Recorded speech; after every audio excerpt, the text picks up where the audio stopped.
No.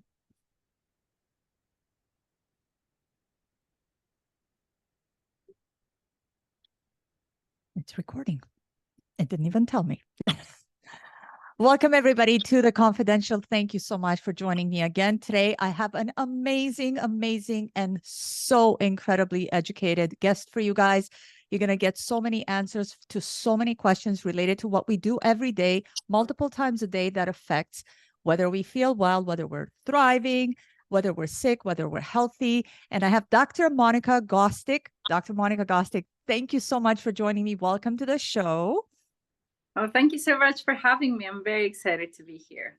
Such a pleasure to have you. And guys, just so you know, please get a drink and sit down and get comfortable. I'm about to introduce her to you, and she's got so many achievements that you'll need to be getting comfortable because she's done so much. Not only is she a scientist, hence Dr. Monica Gostic, she's also a lecturer, she's a mother, she's an entrepreneur, she's an aspiring athlete, and so much more. She has been through her own health journey where she developed an intense interest in nutrition, which is probably why she sought the idea of a PhD in it, and its connection to health and disease. And I'm sure we're all wondering about that. So that's why she specializes in helping people with chronic conditions through her BAD method. And that means balanced, authentic, and deserving. I love that. We'll talk more about that in the show.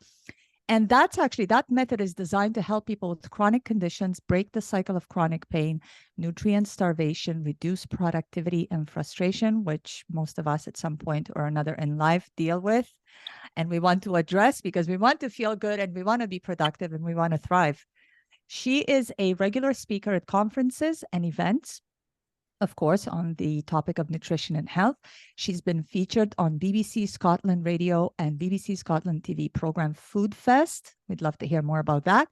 And in addition to her academic background, which is stellar in microbiology, genetics, and cancer research, she also holds qualification in nutrition, sports nutrition, mental health, and coaching. And she's also a member of British Lifestyle Medicine Association and Nutrition Society. And her coaching, I mean, of course, it comes as no surprise, has resulted in many life-changing results, which are reflected in the business awards that she has won to date, 4 independent ones. So there you have it. As I told you, she does not come without any amazing achievements. So she is one of the foremost experts that could speak to the power of nutrition in feeling well, beating disease, thriving, being productive. So welcome, Dr. Monica. I would like to start off with a personal turning point. So in your journey as a nutritionist scientist, can you share, because in your introduction, you indicated you had your own health journey. Can you share a personal turning point or a moment that actually brought you to this and how that idea of the impact of nutrition on health sort of pushed you in the direction of seeking a PhD in it? Absolutely. It's just such a passionate topic for me to share. So I really hope that anyone who can hear the story and identify with this can see that there is a way out. So it all started off when I was a young girl. I was actually overweight my entire life. And like many, many people, I thought obesity runs in my family. It's genetic. Further down the line, I learned that it's not the obesity that runs in my family because of the genes. It's because of the health habits that my family had and then passed through generations and generations. And I've struggled with my weight my entire childhood and adolescence, all the way up to my mid-20s. And of course, tried every diet under the sun. When you come from like Eastern European type of culture, it's the girls are meant to be tall and skinny and gorgeous, and I was none none of that. At that time I was quite an ugly duckling. So my mother tried to help me by kind of like force dieting me and helping me through certain nutrition approaches, minimizing my portions, a lot of different ways to try and help me. However, that resulted in me just feeling really, really low about my own self-esteem, me feeling like there's something wrong with me, and resulted in binge eating and very, very corrupt relationship with food. So throughout the day, I would eat as instructed, but then I would go and secretly binge eat from the pantry at night Wow. because I was absolutely starving. And it wasn't for the lack of trying either. I would go on a diet. I would be very successful on that diet. I would lose a lot of weight. But then, of course, at some point, it wasn't sustainable anymore and I would crash and burn. And then all that weight came back because, of course, when you put your body through something and take away nutrients and over exercise, which is what we tend to do when we're trying to lose weight, then it comes back with vengeance. And I reached that point. So that's the turning point that I reached, where I was about 18 or so, where I bent over to tie my shoelaces and I actually couldn't reach my leg, my foot or my shoe, because I was so big. I couldn't reach it. The belly was in the way. I was just struggling to get to my shoe to tie the shoelaces, and I had to put my foot up onto a step to actually reach it and tie my shoelaces. And that's really when it hit me, wow, this is not okay. It's not something that I want to continue doing in my life. And then I looked a little bit around my family, and my granny died at the age of 74, being diagnosed with 7 chronic conditions at the same time, 7 of them. Which later on I realized is not unusual, that people do have multiple chronic conditions diagnosed at the same time. And then my granddad suffered 2 strokes, heart attacks, and my mother developed type 2 diabetes, and so on and so on and so on. A women's health problem, breast cancer problem, all of these things run in my family. And I just looked around and I looked at myself and I said, I'm next. And then I had the second turning point where I decided to go and study microbiology at the university. And I needed some financial support to support myself during the studies. My family was not well off, so I wasn't able to count on my family to pay for my studies. I had to figure out things by myself. And I actually got offered a scholarship by the army. And it was such an honor. It was amazing. I went through every health check and all of the stuff. And I was one of the 2 finalists to get that scholarship, which would mean that I would get the scholarship, meaning I could finish my studies, get my Bachelor of Science in Microbiology, and then I would have 5-year contract waiting for me at the army, which was absolutely fantastic opportunity.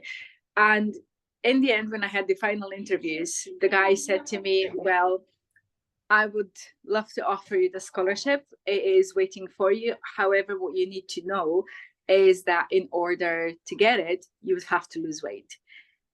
And that's where the entire life's flashback came back. And it was like, I literally tried everything. I tried diet so many times. I really tried being healthy.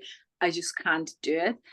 And I pushed away the papers and I said to the guy, I'm sorry, please give it to the other finalist because I just can't do it. And that still haunts me to this day. It's like my life would look absolutely different if I thought that I was able to lose that weight, if I thought that I was able to get healthy with support and all that. But I was absolutely convinced that I didn't.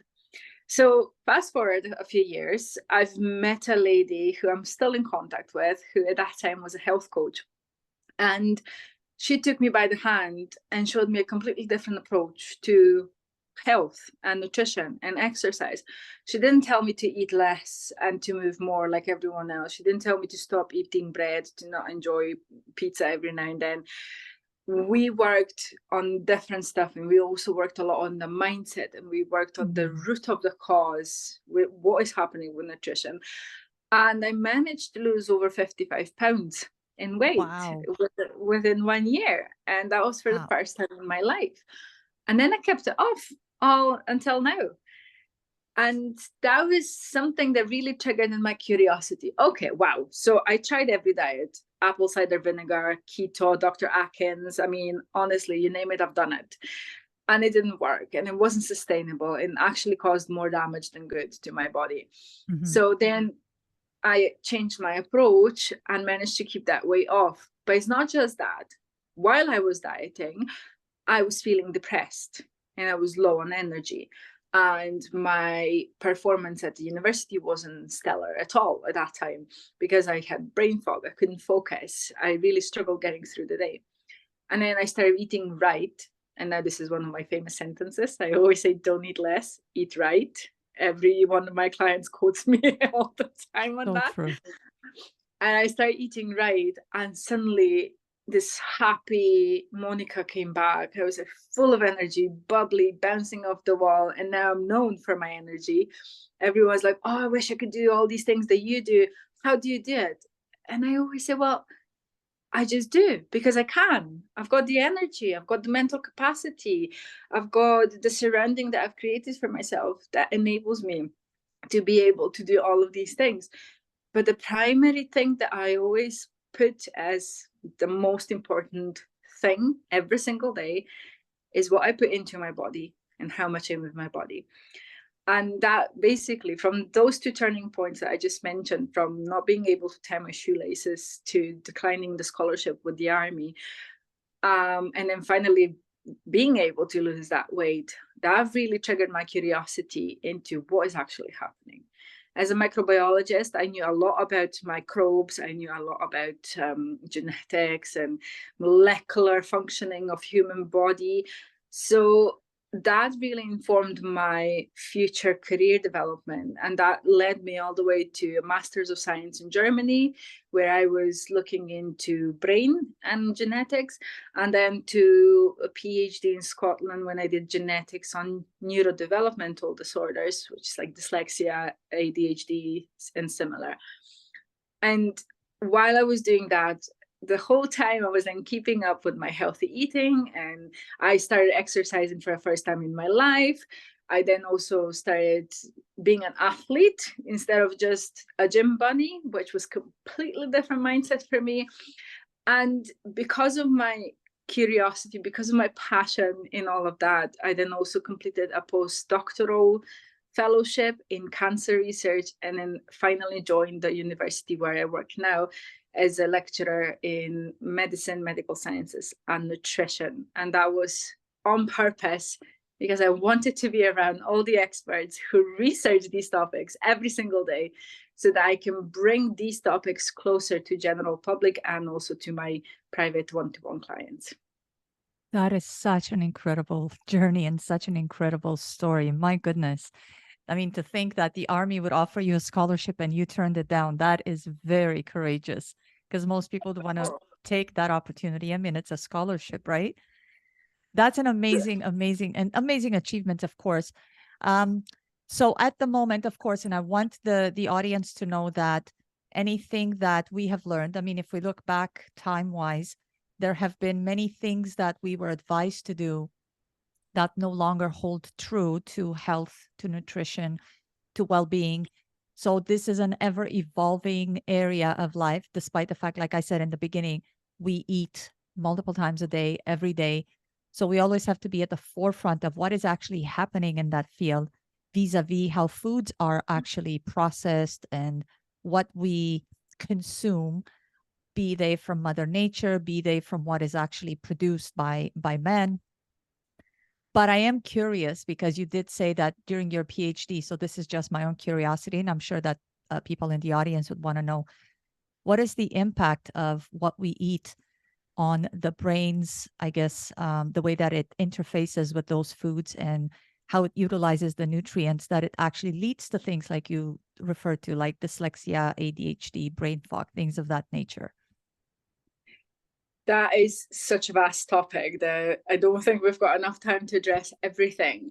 However, there has been this new body of research coming up recently where microbiome is now the buzzword in the research, and lots of people have started focusing on microbiome, especially after COVID, especially after seeing all these different manifestations of people's immune systems and how we dealt with disease and how we deal with everything else. And why is there a young so-called healthy person incapacitated with this virus in the hospital, looking like a shadow of their former self? And why is a certain someone else completely fine after having the same infection. So it's really, really interesting. And connection with microbiome, which is a term, the collective term for all the bacteria, viruses, fungi, and also other stuff that they produce. I call them their poop. Because they metabolize stuff, but it's easier to understand and say, well, they eat and then they poop, right? Just like us. So all of this combined is called the microbiome. And we are learning so much about how important it is and how it actually interacts with our body. And we have it on the skin, we have it in the gut, we have it in our genital areas. It's so important for overall health. However, how it connects to brain health is really interesting, because there's this massive nerve that we have that directly connects brain to the gut and to the microbiome there. It's called the vagus nerve. And not many people knew about that nerve. I didn't know about that nerve for a very, very long time. And I was like, well, what does it make? It doesn't make sense. How is this, how does that make any sense that this nerve has any connection with brain? And how does it impact gut brain, this bidirectional relationship?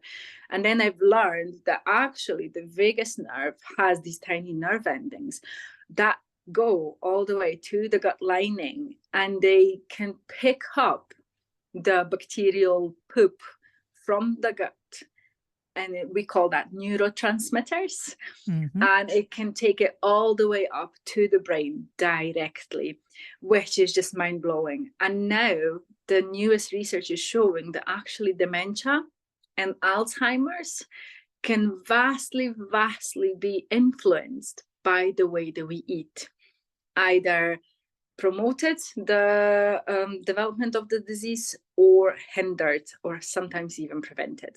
So it's just incredible, to the point that anxiety and depression are now not classified as mental health conditions anymore, but rather chronic conditions, which falls under the label of the conditions that I work with.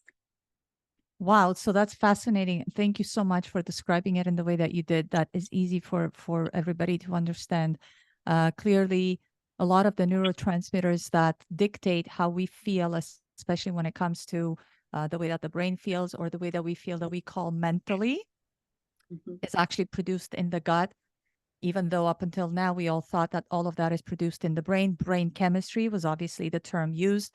However, science has now proven that that's not actually the case, that it's actually produced in the gut, which clearly describes why it's important that we have a well-balanced diet, a clean diet, so that the body itself has all the raw materials to be able to build these neurotransmitters from what it actually can be built from. That's like saying, if you want to build a house, are you going to use straws? Are you going to use twigs, or are you going to go and use what's actually required, bricks and mortar and the concrete to build the foundation with? Yeah.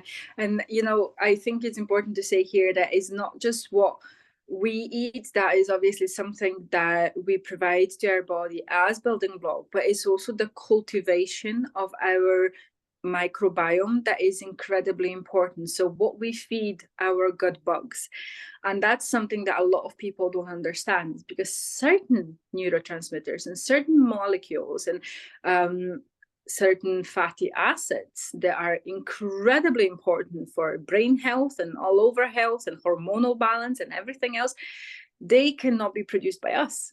They can only be produced by our microbiome, so our gut bacteria. So we live like in symbiosis. So what I usually say to my client is, you can imagine that your gut is like a universe.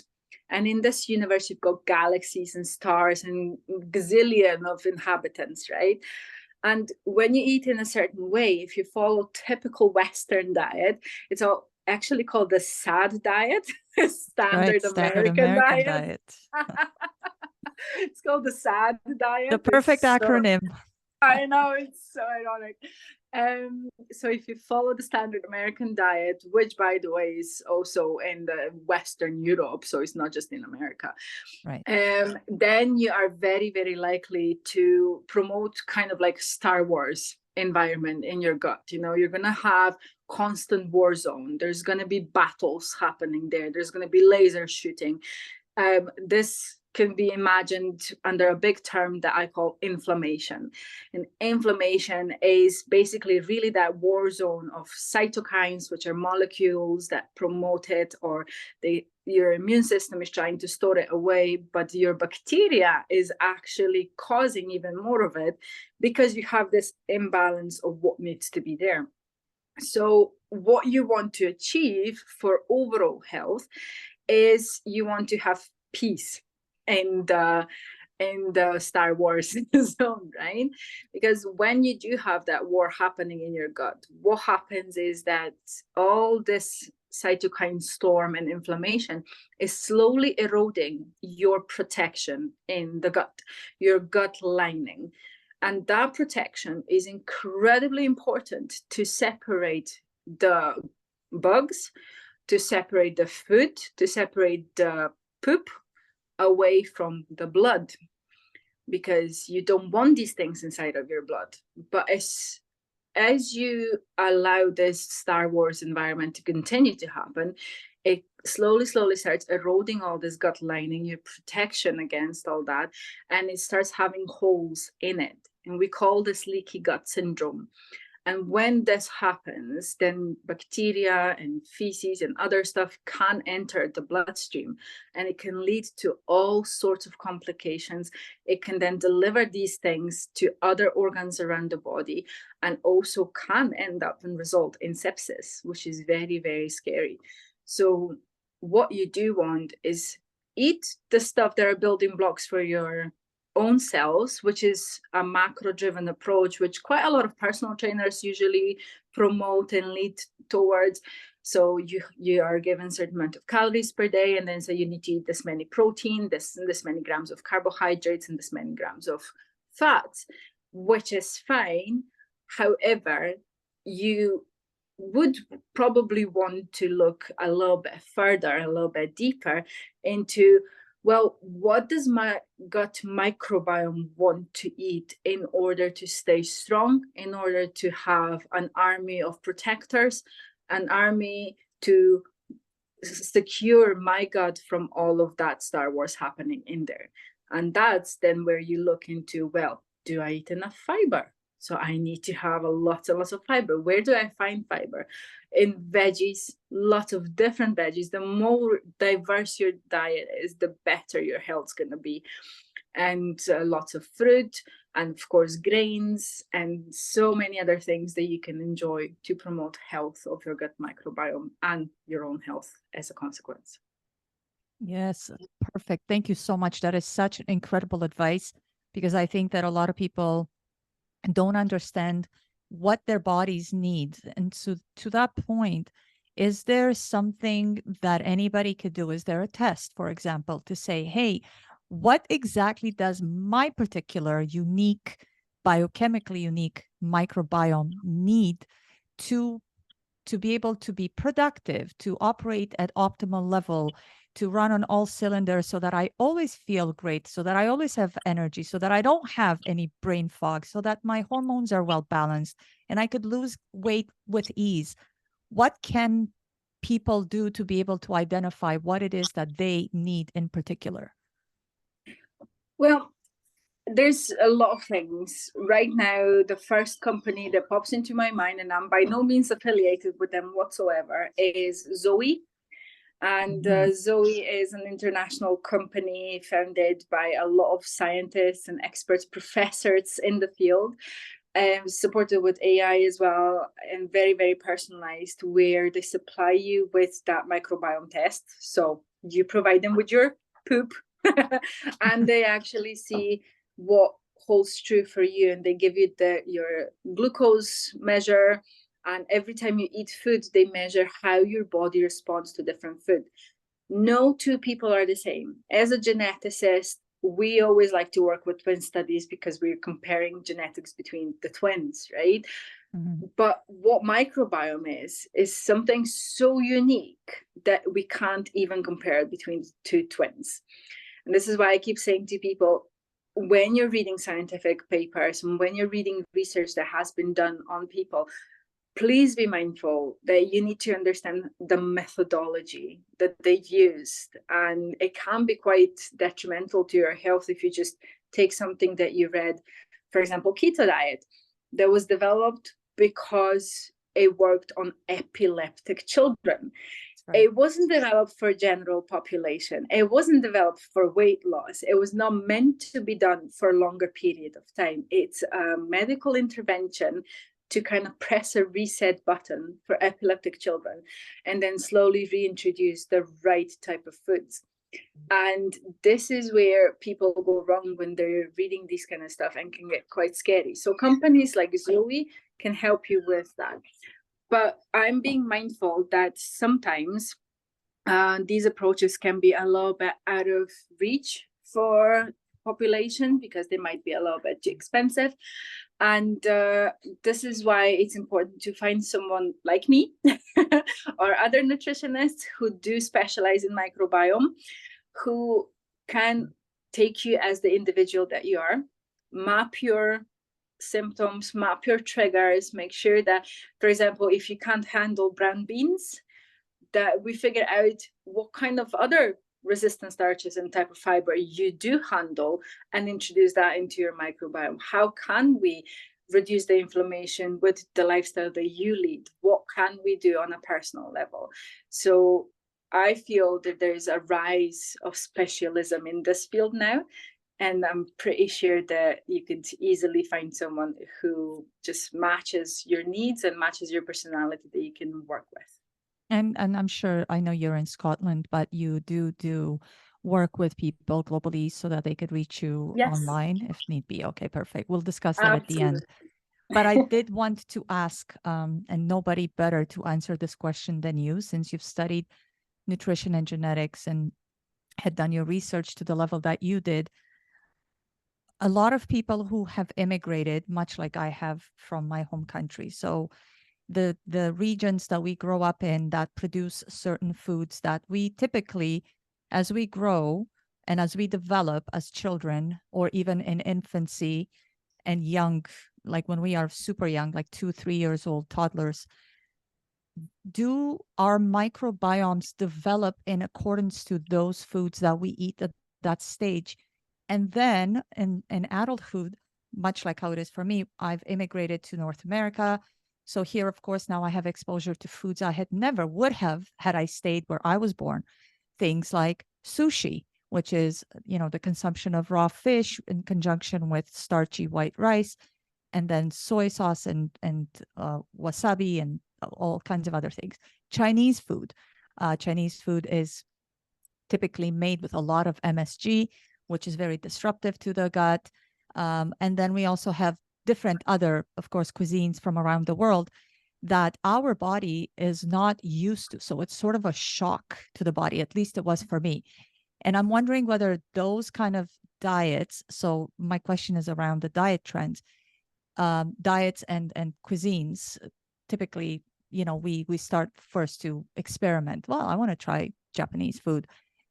Does that contribute to the breakdown of our gut microbiome that leads to what we call diseases, chronic diseases, disruptions, hormonal imbalances, brain fog, and things of that nature? Short answer, yes, it does. Long answer, microbiome is wonderful.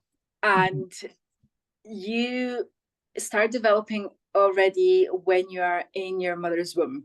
So in utero, we have seen that before that, people thought that actually it was sterilized and you only start building your microbiome as you are born into this world. But actually, we've now shown that you already start building your microbiome as you are inside of your mother. And when you are born, the mode of delivery definitely influences the way that your microbiome is going to be composed. So if you're delivered vaginally, you obviously pick up the bugs that your mother has in the vaginal microbiome, which can contribute to your overall health. Is actually a good thing. You want that. Same is with modes of deliveries where, for example, they don't empty mother's bowels prior to giving birth, and there's feces around there as well and all that. The baby is exposed to this. that actually contributes to the health and to building up of the microbiome.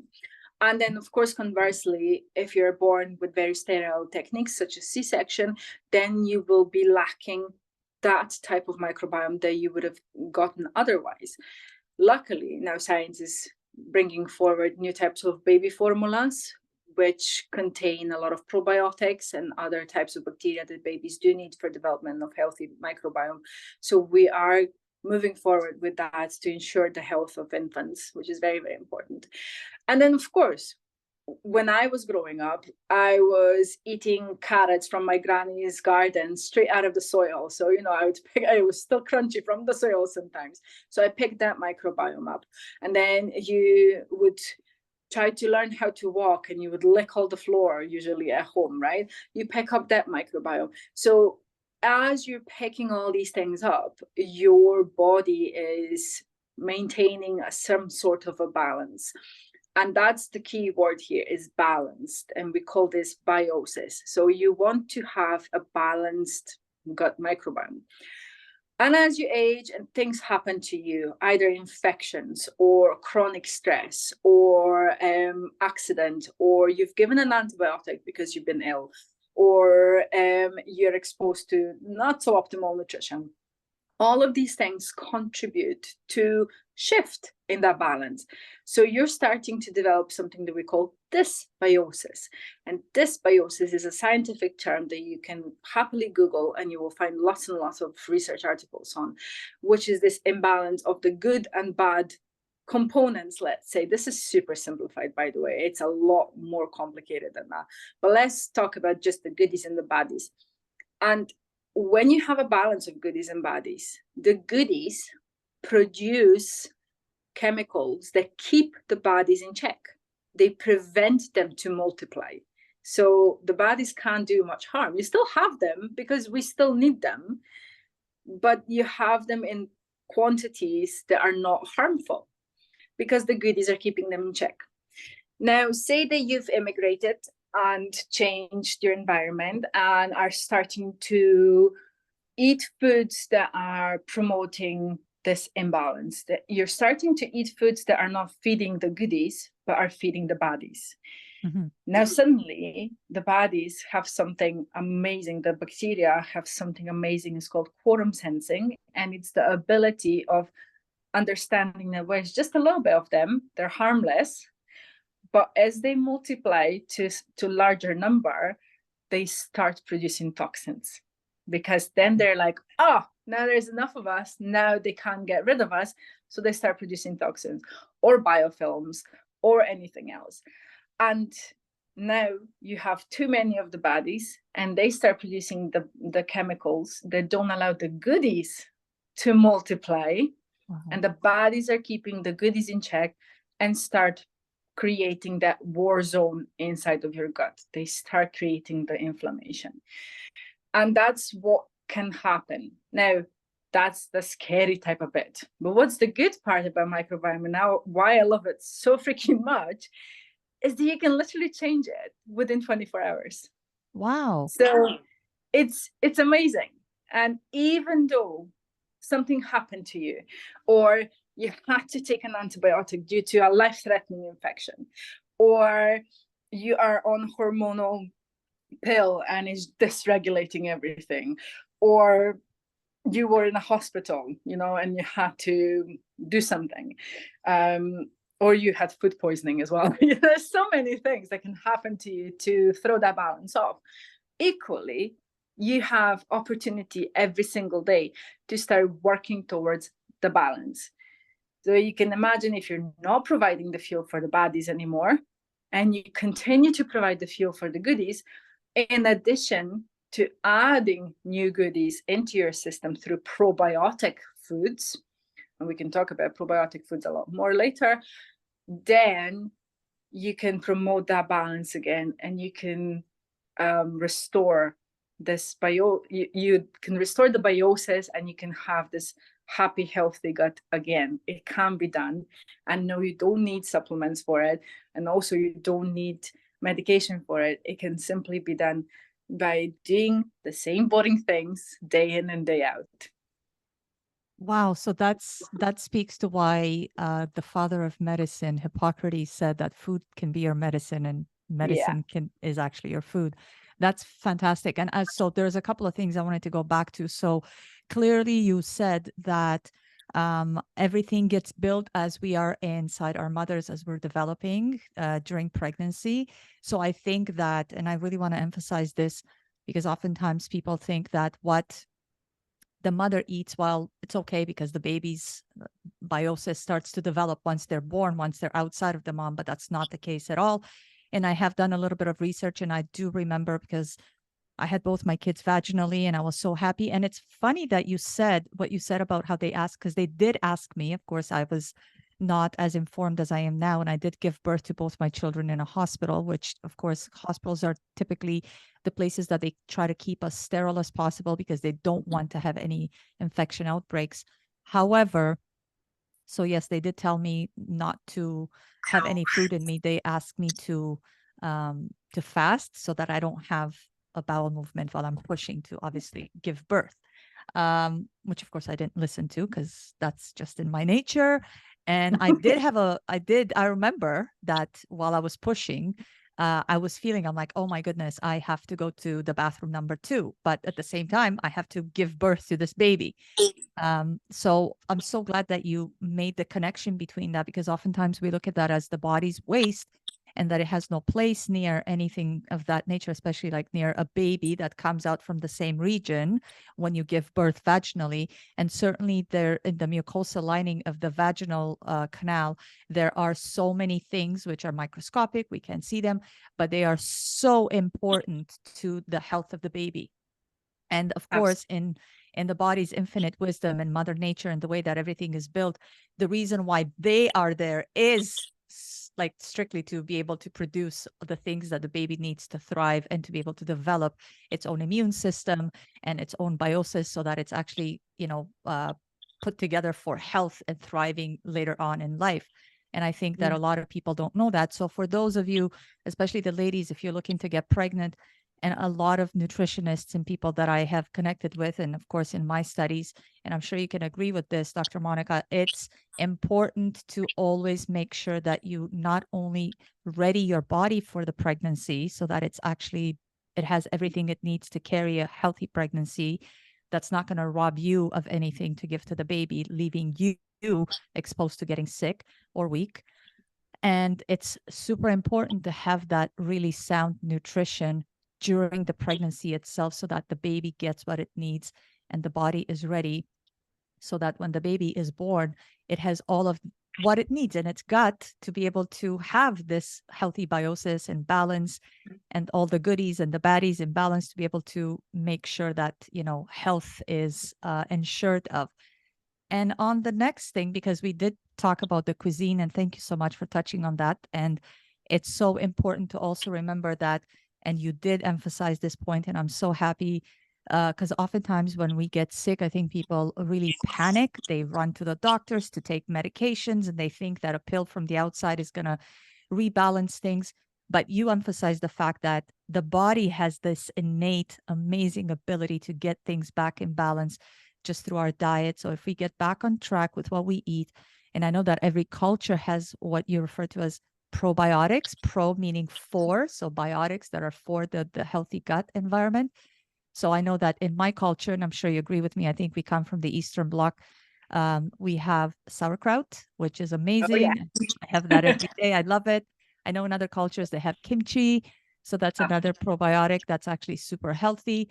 So I think across the board, most cultures have developed such a thing in the infinite wisdom of our healers of the past that provide us with all that the body needs to be able to thrive and be healthy and get back on track in the event that we get off track.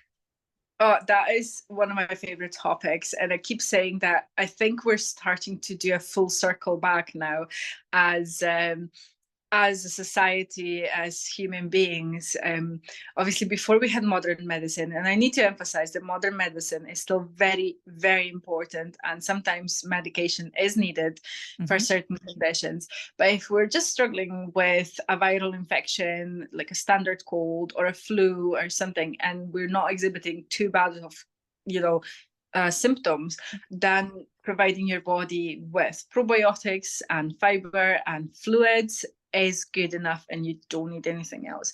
So what I wanted to touch on is that circle that in old days, before we had the modern medicine, before that accident where paracetamol or where aspirin was discovered from the aspergillus fungi, it's been always done through food. We all have grannies that make us chicken soup or something when we're ill, because that was done like that before that. One thing that my mother did when I was little, she would ferment garlic in honey and then strain that. And garlic is nature's antibiotic, and it contains a lot of prebiotics. So prebiotic is actually food for our good gut bacteria. So what you want to do is you want to consume prebiotic with probiotics, which are the good gut bugs, and then they create something that's called postbiotics, or what I call bacterial poop, which are the good type of chemicals that promote overall health. So garlic is amazing prebiotic, and when you ferment food and when you create kimchi and sauerkraut and other fermented deliciousness with lots of herbs and spices, that contains both. Actually, it contains pre and probiotics in the process of fermentation. So when you eat something like that, it really is amazing for your overall gut health. And we did that before. When people got ill, we provided them medicine in forms of certain drinks, fermented drinks, special teas. I know Middle Eastern people have these amazing mint apple teas and stuff like that. Then, yes, we've got fermented foods all over the place. There's just such a rich culture of food that is promoting health. And then obviously modern medicine was born, and it was all the buzz because we thought, oh, well, we found the shortcut to health. We prolonged life. It's amazing. Now we're living so long. But now actually the life expectancy is starting to go down again because we are dying from the diseases that are caused by lifestyle and nutrition. Non-communicable diseases are now the #1 killer.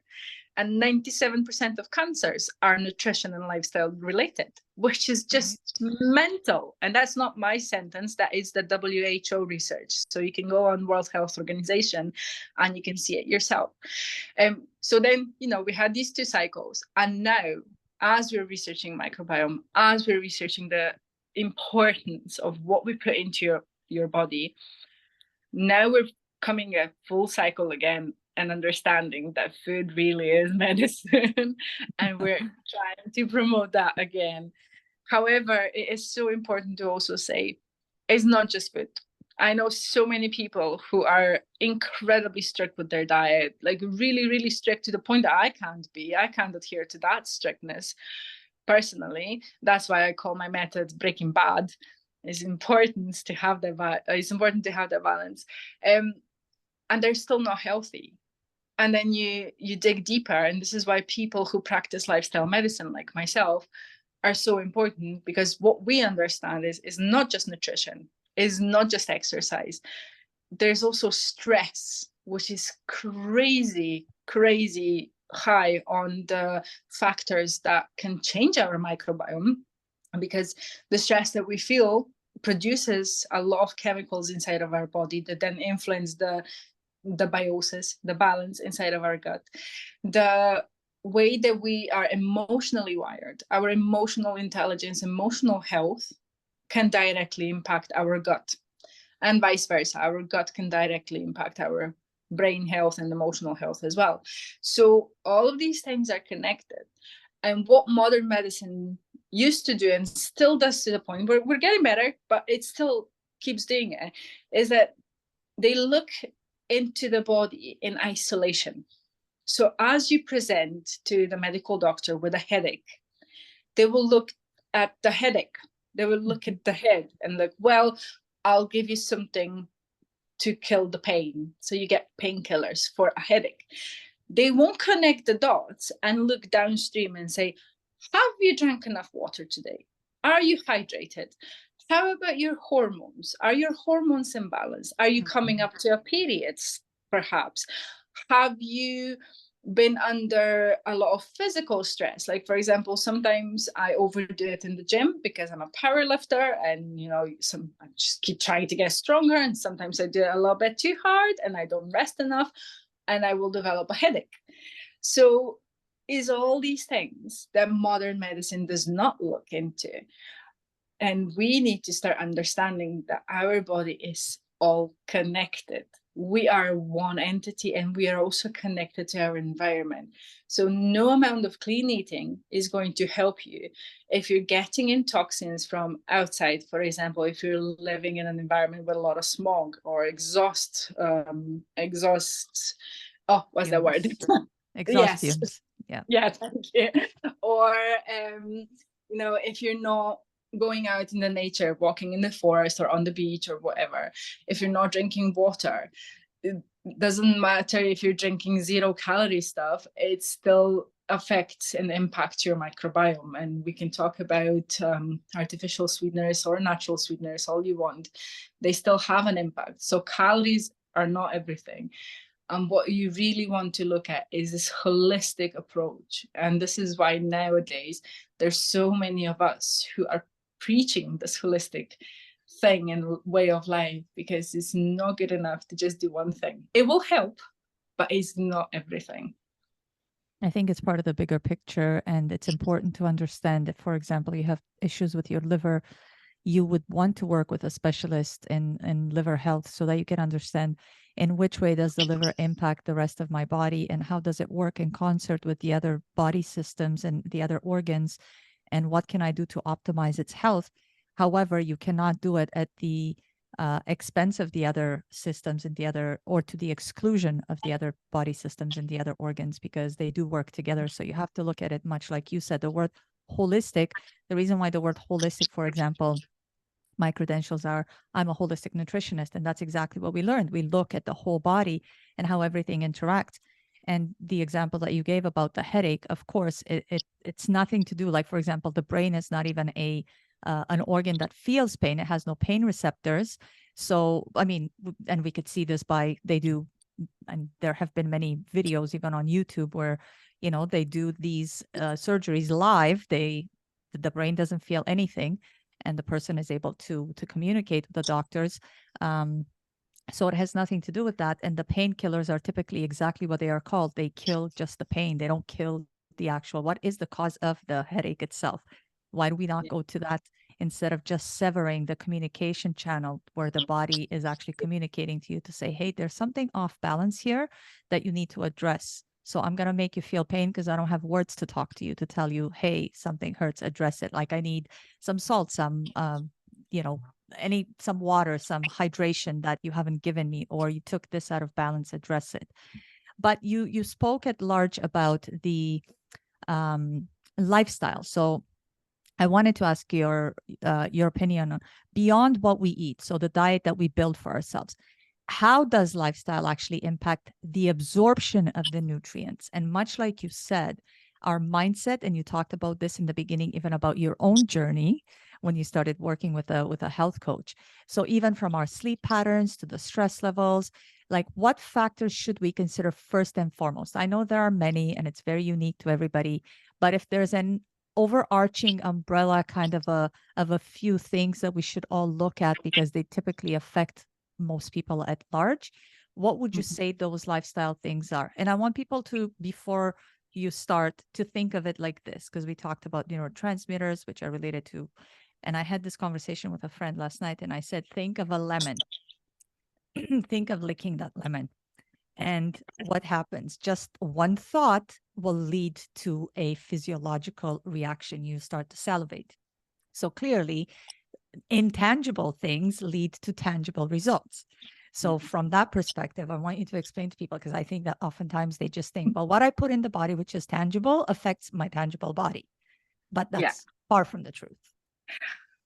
That's a very good one. And I'm glad you asked me, because as a scientist, right, I'm very much on the tangible stuff. Well, as a biological scientist, medical scientist, which, all I've been learning my entire career and education, which is now coming to 20 years, is about the tangible, about the body, about, okay, maybe we can't see the bacteria, but we know they're there, so they're still tangible. And when I started diving into mindset and stuff like that, I didn't understand it. Like, psychology was for us the fake science, we called it. We were always making fun of psychologists because we're like, oh, they think they're scientists because they're not working in the lab, you know, which is ridiculous. Because now, looking back and looking at my own journey and childhood traumas and everything that's been happening to me and how my body reacted to that, I'm like, oh my God, the ignorance that I had. So is definitely important and all definitely connected. But if I were to choose one thing that would be the most important thing, I would actually choose sleep as a lifestyle. And there's a lot of studies done on sleep and the importance of it.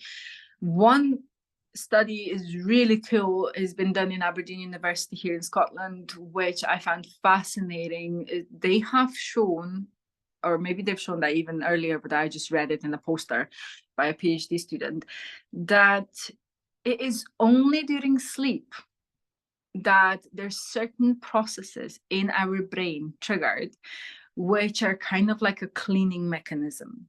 So as we go about our day, as we go about our movement and food and thinking and this and that, our, you know, the body, inside of the body, we've got some toxins naturally, the waste material, you know, just like you have to pee and go on number 2 as well, these things need to get excreted, they need to go out. However, in our brain, that's really hard to do. So we've got some specialized cells, they're called microglia. And the glial cells are like the cleaners, they clean things away. It's like macrophages of the brain. And there's certain processes that happen only while we sleep and only at a certain amount of hours that we sleep that this starts happening. And that is taking away the waste and the toxins and the damage that's been done in the brain and basically sweeping it away and clearing it out.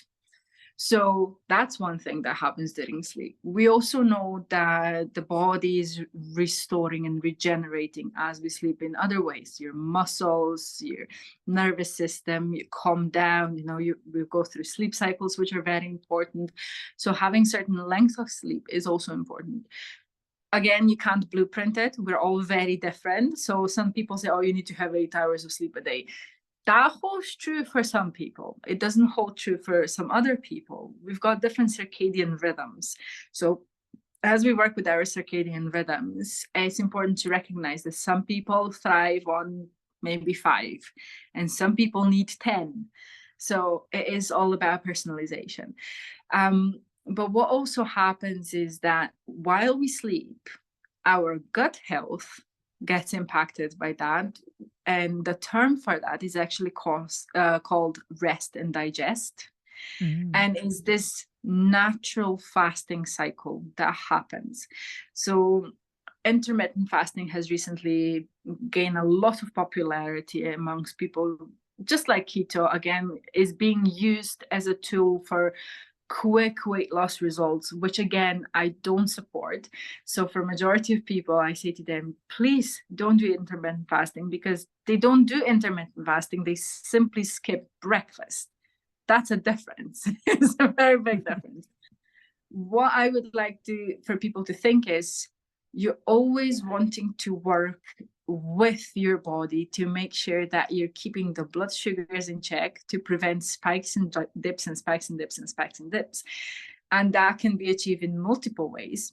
While you're sleeping, your body gets this opportunity to take everything that you've provided it through the day in your gut and really clean it out and sort everything out and rest and digest.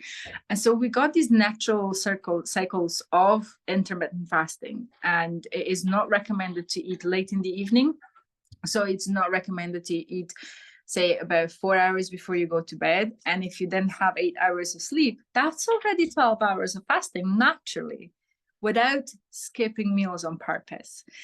And then, of course, when you wake up, what you want to give your body is a balanced meal that has everything and not just a quick cereal bar or something like that on the go. Right. So sleep ticks off a lot of boxes in terms of lifestyle. Then exercise. Now, a lot of people are aware that exercise is important, but they don't know why it's important. They just think, oh, well, if I move my body, I'm going to lose weight. But now studies have actually shown that an obese person who exercises is probably in most possible ways healthier than a thin or lean person that does not exercise, which is absolutely incredible. So that's why I never focus on counting calories with my clients. I also don't focus on macros. I focus on a lot of different aspects of health, but I always say health has no size. You can, be of different sizes and still be incredibly healthy if you tick off these boxes. And then it's just time. And it's just time. And then with time, your body will find its own balance and get itself where it needs to be. So yeah, all these crash diets and crazy things that people do because they want to be slim in 12 weeks for the beach, that's causing more harm than good, unfortunately. So true. It takes time, it takes patience, definitely. Of course. I mean, I was going to touch on the idea of diets, but I think you spoke to that. It's important for people to know that, like you said, you talked about the keto diet. And when I was doing fitness competitions, I relied heavily on that. However, I did see at the expense of my health, I did see the results that, let's say, that particular sport is looking for you to have at the moment that you step on a stage in front of the judges, which is great. So you did achieve that, but at the expense of what? I mean, my menstrual cycle was off. I was very hormonally imbalanced. My sleep was completely off. I was forcing the workouts, even though I had no energy, no strength, no power, but I was forcing it just at the expense of the other things, and forcing foods that were prescribed in the sense of like, okay, just fat and protein, no carbohydrates, even though I knew they were important and I needed them. So in regards to that, and of course, there's a plethora of diets. However, I do find, and from my perspective as a nutritionist, the Mediterranean diet actually hits a lot of the check boxes to lead to optimal health. And I know that whenever I work with clients, I prescribe that to at least for people to look at as a guide for the fertility outcome, so that you can get all the things in the body to be able to balance your hormones. You get all the macronutrients that are important for fats. And for the ladies, and please correct me if I'm wrong, because clearly you've done way more research than I have, but I do find that when it comes to the fasting, we have to work with, because men are they respond so differently to fasting than us women do. My goodness. Yeah. I mean, they're full of energy when they fast, even though they do these crazy just water fasts. For us women, I found, because of course I've tested a lot of stuff on myself and I've done crazy fasting periods myself. If you work outside of your hormonal balance, and of course the main three hormones, testosterone, progesterone, and estrogen, you really have to work with those and see where you're at certain times of the month. You are optimized for being able to fast. At certain times of the month, you are not optimized. You're doing damage, in fact. Fully agree. I'm glad you brought this up, because that has been something that people have not understood prior. And the fasting diet came out, and like you said, the men, oh my God, lucky them, they were really going to get amazing results. And therefore a lot of male personal trainers or people who do promote intermittent fasting, they say, oh, but it's great, it's fantastic. And I need to keep reminding them that it is fantastic for them.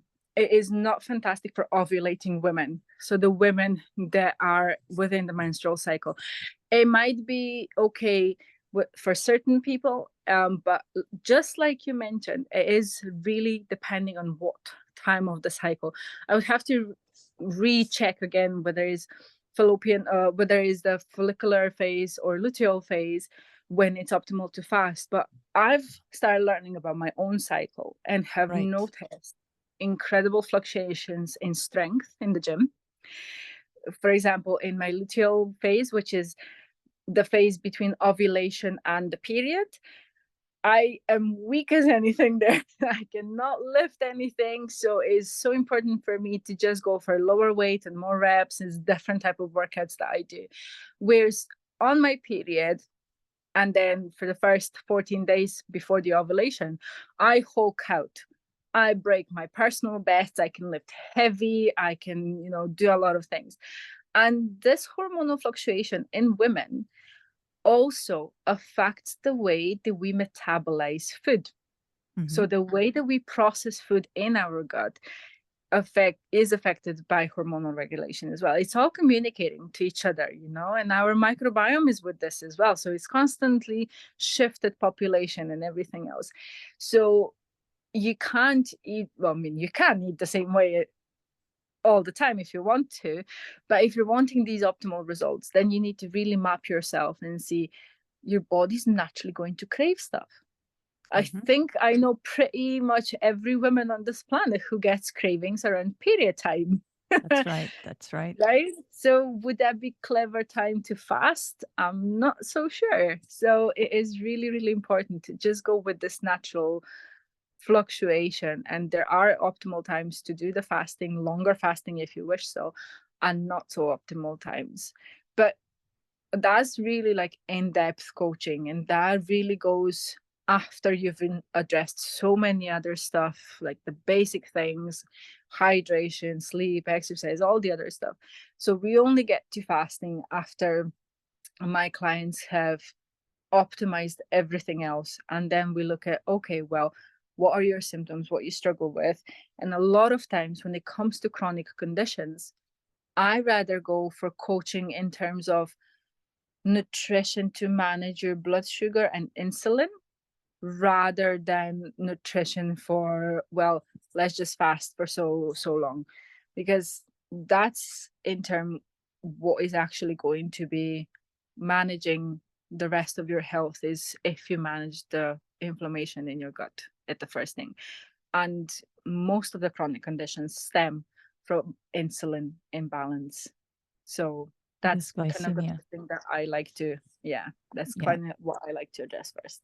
So from the research as an aside, because I want to move on to some of the nutritional myths and maybe the future of nutrition, since you're on the cutting edge of that and you're lecturing at a university, I do want to mention, so for the ladies, through my research, and of course I kind of went deep into this, especially because I went through my fitness journey, and I saw the damage I did because I hadn't studied, or I hadn't actually even tapped into my own system.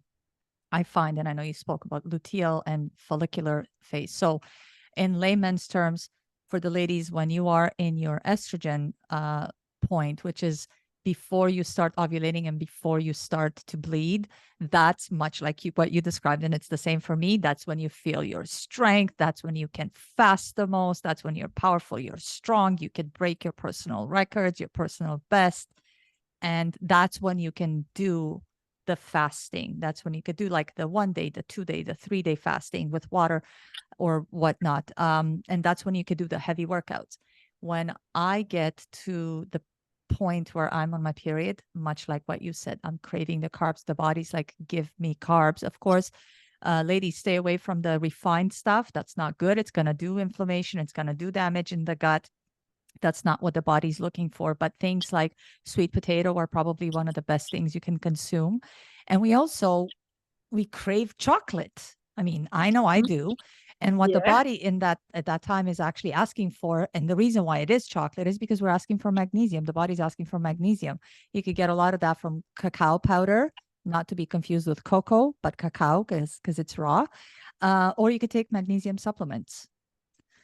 So that's what I have to say on that term, because I've done so much research on it and I tested it out on myself. And ladies, please work with your body. Don't force yourself. I know that the fitness industry, the personal training industry is dominated by men, and they prescribe things from their perspective. That's why oftentimes women kind of tend to gravitate towards working with women because they understand. And I know when I was training my clients, I would have to kind of scale back because they would say, I'm on my period. And I'm like, oh my God, okay, I know you can't lift heavy. I cannot push you to the degree that I would push you when you are in your strength phase. However, men don't understand these cycles.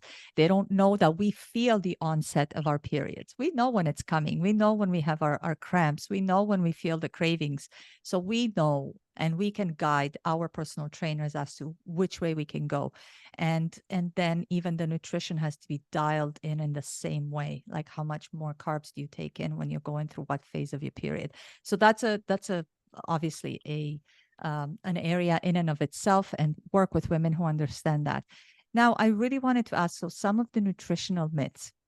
I know there's so many myths, and it's so difficult for people to traverse the waters of what's online and so many different attempts. I mean, there are people who always prescribe, go ahead and do keto. Keto is great. And I know that it's short-lived because your body, especially as a woman, will eventually really force you to take in some carbs because it needs it during the phase when you're in the progesterone phase, when you're about to bleed. So what are some of the, especially because you're a scientist and you do research and you lecture, what are some of the most prevalent misconceptions that you've encountered or encounter even at the present time? And what does the science truly say about them? And I know it's evolving. However, what are we dealing with now? That is such a loaded question. Honestly, I don't think I can answer all points of it, but we've definitely touched on some. And for example, currently it's keto and intermittent fasting. Definitely, there's a lot of benefits and a lot of misconceptions about both. And again, what I need to stress is that these diets have been researched in depth. However, the population on which they have been researched is very different. So, for example, intermittent fasting that was researched on male population has shown all the amazing benefits, from improved immune function to restoration of the insulin function to more energy to feeling better, just lots and lots of health benefits. And then when they've done that on ovulating women, they've actually shown detrimental outcomes such as loss of periods and making basically damage in deeper level, as in ovarian level and the follicles in our ovaries and stuff like that. So it can be very, very detrimental, yet a lot of people are still proponents of these things because of the body of research that's been shown. And looking at the medical education, at least here around me, is that medical doctors get like negligible amount of nutritional education on their courses.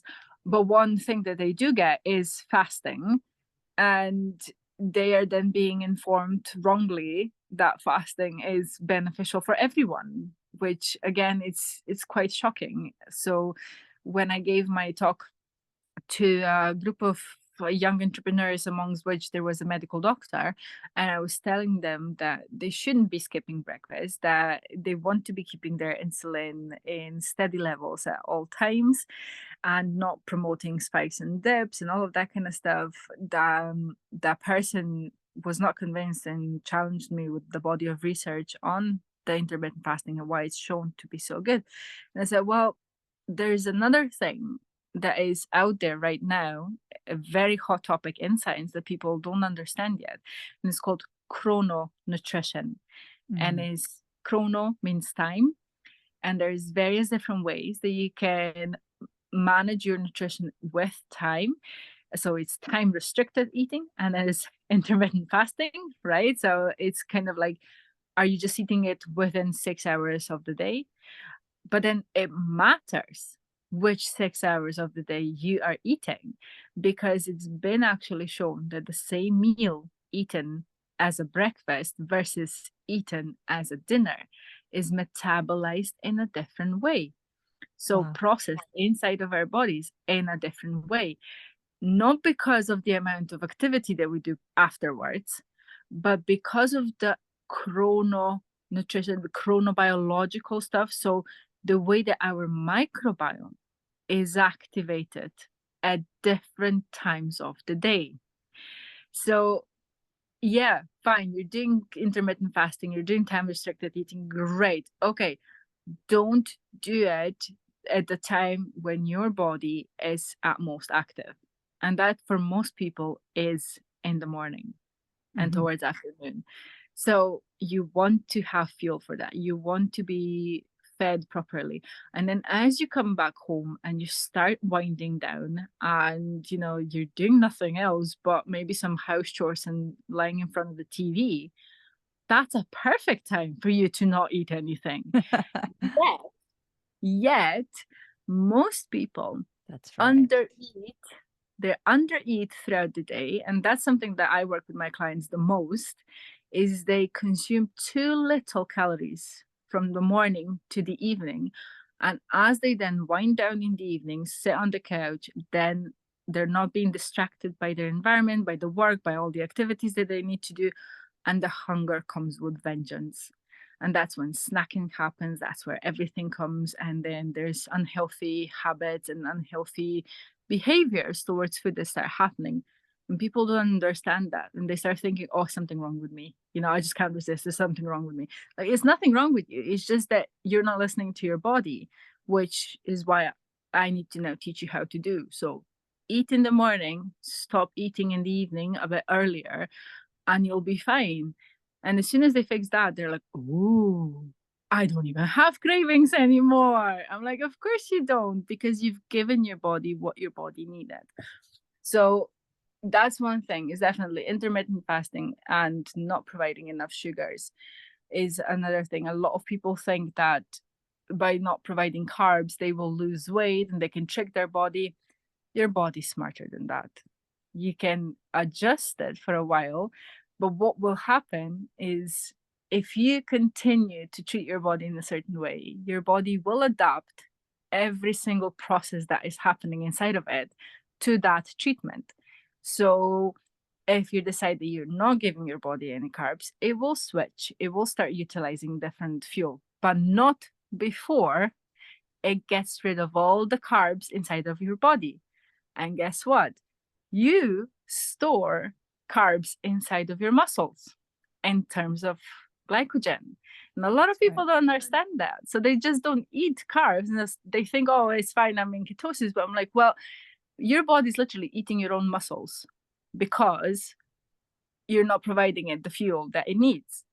Our brain, the only fuel that our brain can utilize is glucose. So your body's going to turn to the sources of glucose inside of you, and will literally start degrading your muscles to tap into that glycogen so they can provide fuel for the brain. So it's like, why would you do that if you can just I think people don't even know that.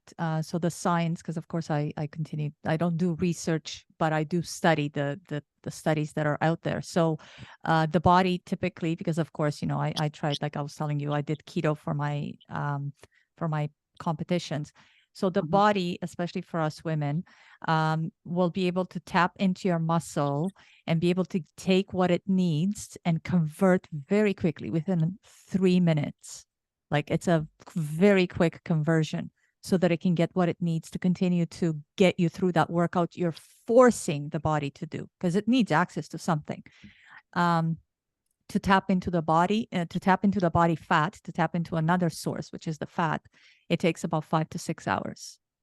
So what is the body going to go to for quick, fast, because you're in the moment working out, forcing it to do things that it needs some sort of source. It's like saying, if you want the car to run, it needs a source of energy. It needs gas. If you want a machine or whatever, a radio to work, you need to put batteries in it. And if the batteries are dying, you have to put a new battery in it. So the body's going to say, okay, I need a source of energy. It goes after your muscles so much faster than it goes after your fat. Because if that were the case, then people would be able to burn fat all kinds. Nobody would be struggling with weight. Nobody would have any kind of issues with having, a little bit of fat on their abdomen or on their thighs or on their bum. So the science is there behind it. And I think the proof is in real life, like very practical proof is out there to see it. even on your own self. So thank you for addressing that. That's so important for people to know. And of course, you're speaking from very scientific perspective, and you have the credentials for people to understand that that's actually what happens. So work with a professional. So Dr. Monica, the future of nutrition research, like I said, you are on the cutting edge and you're there, you're doing the research, you're teaching at the university. When we're looking ahead, what exciting avenues do you see for nutrition research? Like what are some of the breakthroughs or technologies that are on the horizon? Because I know we're like we have been dealing with nutrigenomics and all kinds of other things. But what's on the horizon that could revolutionize the way that we approach nutrition? Right now, the things that are the loudest in the field where I am at, and possibly there's always things that I don't know either. I don't claim that I'm an expert because you don't know what you don't know. But what am I surrounded with at the moment at most is the chronobiology, chrononutrition, so time and how time affects the processes in your body, but also FMT and personalized medicine. Now, FMT is something that is absolutely incredible. It's a fecal matter transfer and is something that has been saving lives for a while. And now they're actually really working hard to optimize the collection and the processes and the delivery of that in order to help people with gut problems, which are obviously then leading to a lot of life-threatening conditions. Now, it does sound a little bit disgusting when you say fecal matter transfer. If I can interrupt you, Dr. Monica, just explain to the audience, what is fecal matter transfer? Is it that you take fecal matter from one individual who's healthy and you transfer it to somebody who's unhealthy? Okay, that's what I thought. Very self-explanatory. I was about to explain it. So it does sound a little bit disgusting. And funny enough, human beings are the only species of, like animalistic. Obviously, we're not animals. We've evolved past that. But every other animal on this planet eats another one's poop. You can see it with dogs, right? That's so true. Whenever your dog is feeling under the weather, something's not right. What did they go for? They go for grass and they go for poo. They start eating that. And we're constantly like, no, don't do that. Well, actually, they can smell which one is healthy. And when they consume that, it helps them inoculate their own unhealthy microbiome with the healthy donor. And that's the concept behind FMT with human beings. Now, it was developed first for patients that struggle with the recurrent infections of Clostridium difficile or C. diff. And C. diff can be fatal. A lot of people died from this infection because it infects you and it keeps infecting you. It keeps eroding your everything inside to the point where patients actually die. And no amount of antibiotics help. Nothing helps. It keeps coming back. Wow. So the only way that they've managed to keep C. diff in check was by doing a transfer of a healthy donor's poop into the sick person. Now, obviously, in the beginning, it was through a tube and it was absolutely gross and everything. Now the process is very, very different. And what they've shown actually, that it took one single intervention. Wow. That's all it took. One single intervention. And the other person got cured from the C. diff and has improved to bounce back, has managed to bounce back, improve the quality of life, and really start thriving again. Now that's one use of C. diff. The other, not C. diff, FMT. Sorry, FMT. So many things in my brain right now. And the other thing where they use FMT was on obesity, which is quite interesting because they've actually taken the poop from lean, healthy individuals and they've transferred it to morbidly obese individuals without changing anything else, not changing their diet, not letting them exercise, nothing else. The only thing that they've done was transfer the gut microbiome through FMT, and the obese individuals started losing weight. Wow. So that's another life-changing effect, because I know so many of my clients come to me and they don't do stuff that typical individual does. They don't eat fast foods, they don't drink alcohol, they're really healthy, they're trying their best, but they're still morbidly obese. There's still something there. So sometimes it's not the food, it's not everything, it's not your hormones, it's something else, and that can be the microbiome stuff.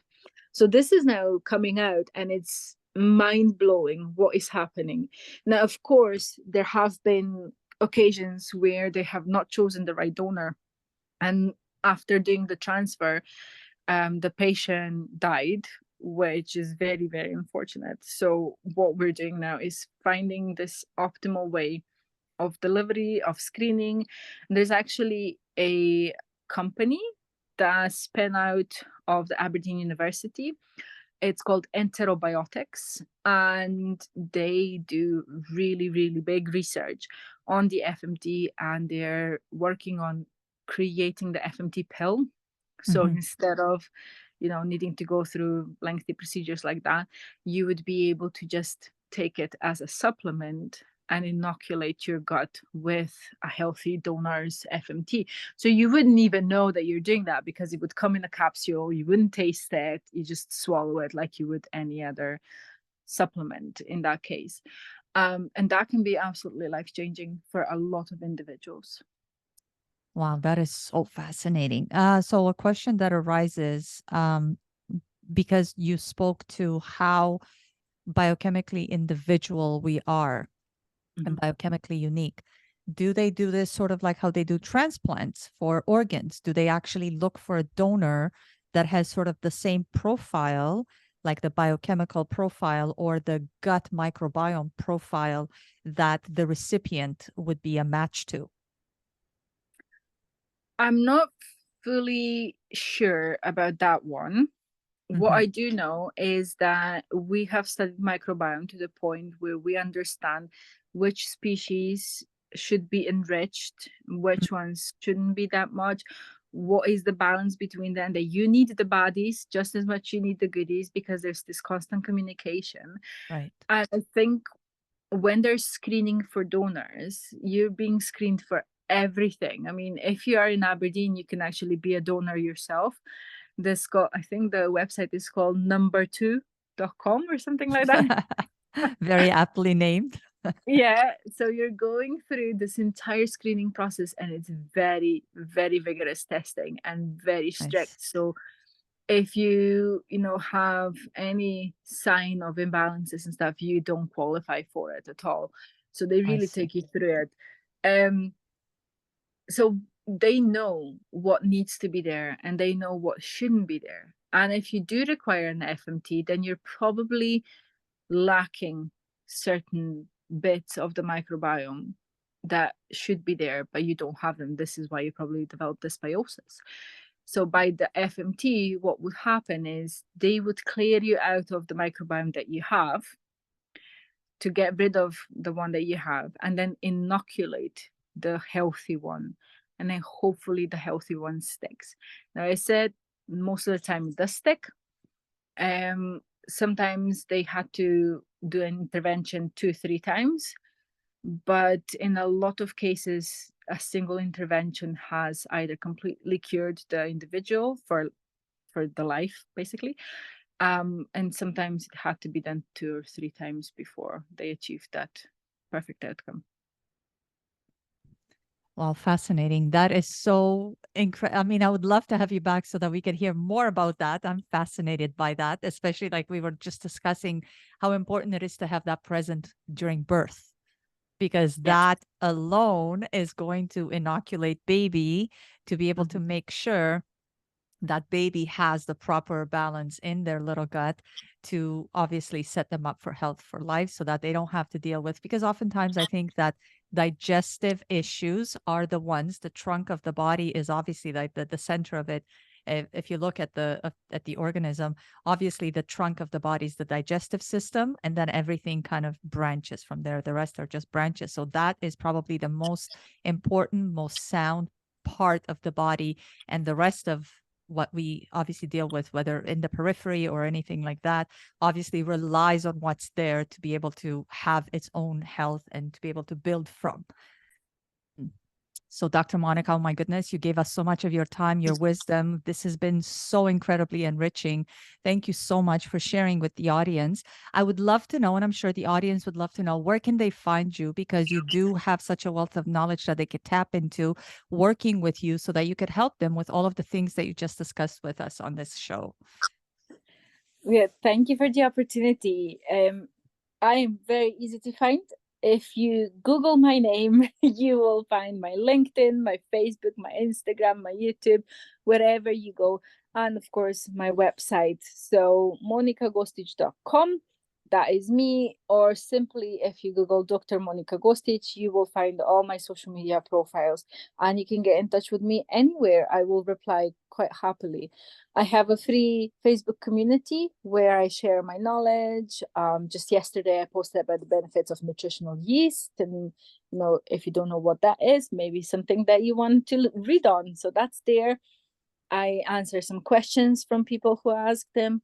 I do have my email list where quite often I send a lot of freebies in terms of free recipes or gut guides, or I've recently sent a guide on fiber and how to get more fiber into your diet and where to find it.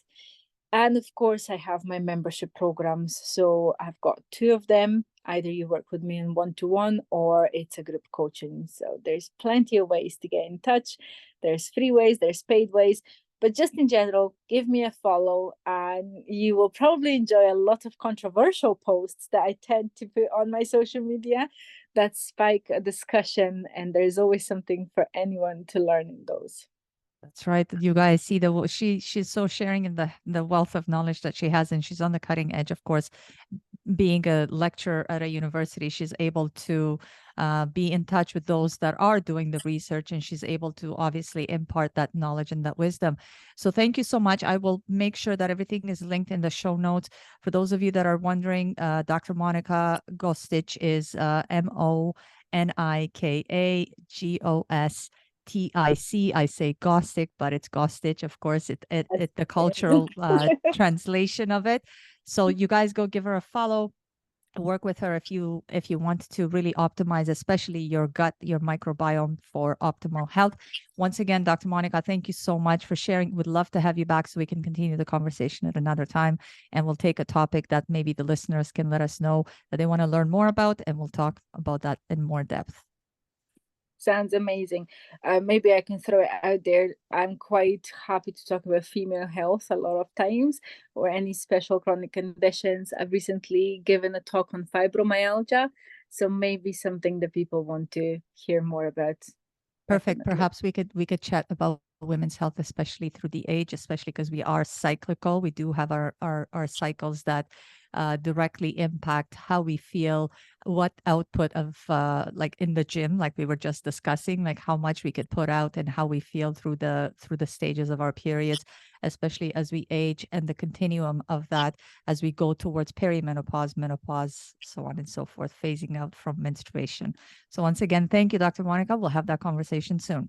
Thank you everybody for tuning in. We'll see you next time on the next show.